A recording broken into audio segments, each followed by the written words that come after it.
안녕하세요. 소프라노 임선혜입니다.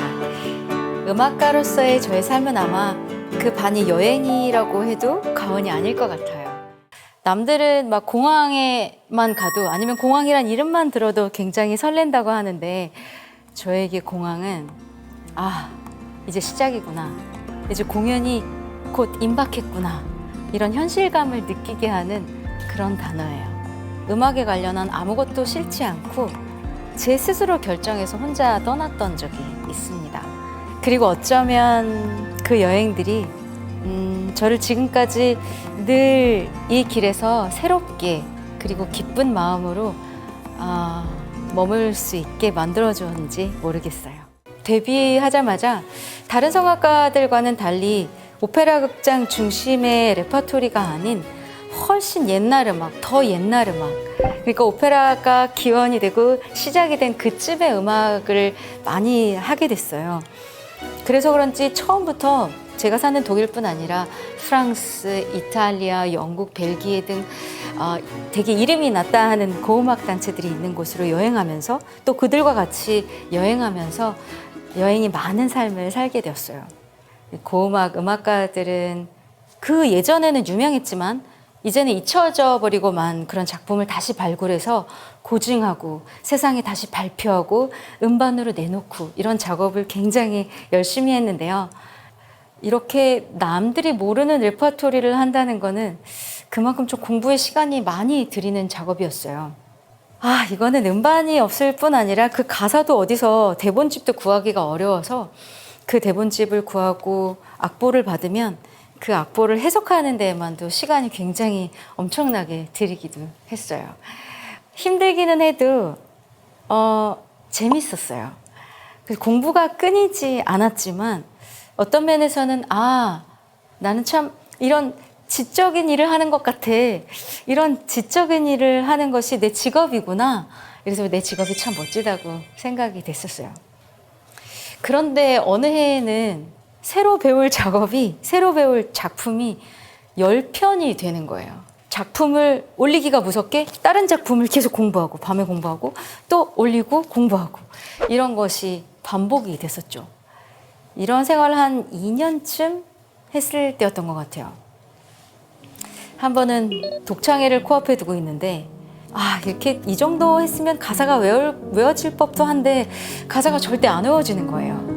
그래서 어쩔 수 없이 공연 전날 제 피아니스트랑 이번에는 악보를 펴서 보고해야겠다고 결정을 했어요.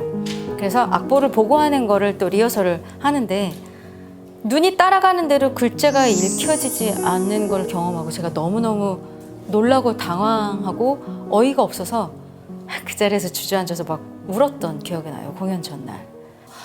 리사이틀은 다행히 잘 끝났죠. 하지만 전 굉장히 놀랐어요. 이게 무슨 일이지? 나에게 무슨 병이 생긴 걸까? 겁이 막 덜컥 나는 거예요.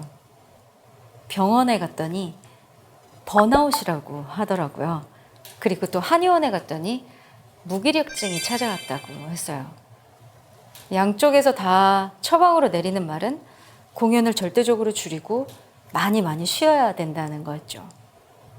본능적으로도 이제는 지금은 내가 음악이 없는 곳으로 피신을 해야 되겠구나라는 생각이 들었어요.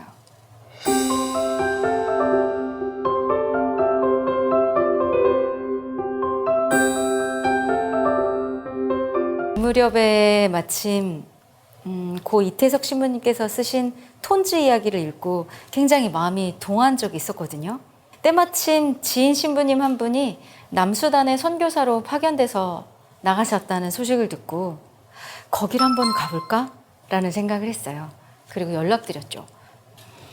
너무나도 감사하게 기꺼이 오라고 허락을 해주셔서 필요한 예방접종을 하고 아프리카로 떠났습니다. 드레스도 하이힐도 악보도 없는 휴가도 아닌 저 혼자 처음 떠난 여행이었죠. 마중 나온 신부님들과 함께 흙먼지 정말 풀풀 나뉘는 그런 비포장도로를 몇 시간을 달려서 남수단의 아강그리알이라는 시골 마을에 도착했습니다. 그곳에서 3주 동안 제가 한 작업은 그때 마침 도착한 컨테이너 안에 구호 물자를 정리하는 것이었어요.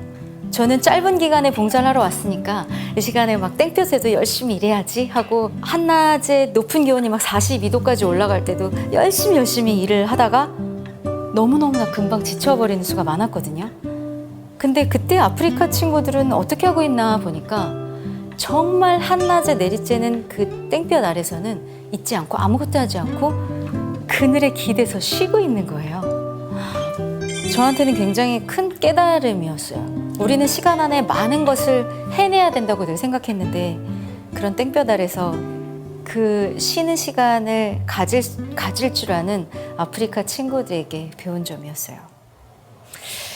그리고 정말 음악은 절대적으로 피하고 싶었는데 신부님들은 성당 건축으로 너무너무 바쁘셔서 대신 제게 그 아이들에게 음악을 가르쳐 줄 수 없겠냐고 부탁을 하셨고 저는 그 부탁을 차마 거절하지 못해서 컨테이너에 같이 실려온 실로폰들과 멜로디언들을 나눠주고 도레미파를 가르치기 시작했어요.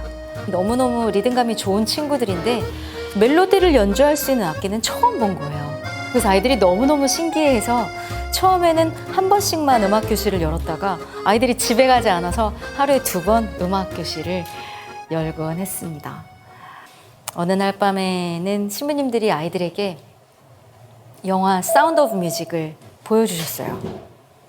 근데 그 영화에서 도레미 도미 도미 하는 도레미송이 흘러나오니까 앞에서 영화를 보던 아이들이 다 뒤를 돌아서 저를 쳐다보는 거예요.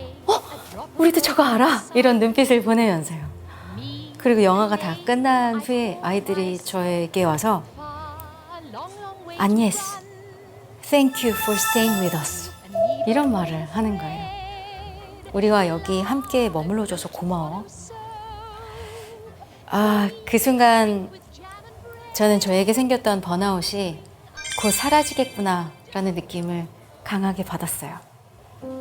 전혀 예상하지 못했던 곳에서 또 제가 쉬려고 했던 음악으로 인해서 전혀 기대하지 못한 그런 아이들의 사랑을 받았던 여행이었어요. 그리고 그 아이들은 저에게 남수단 아강그리아의 첫 음악 선생님이라는 아주 명예로운 타이틀을 선물해 주었습니다.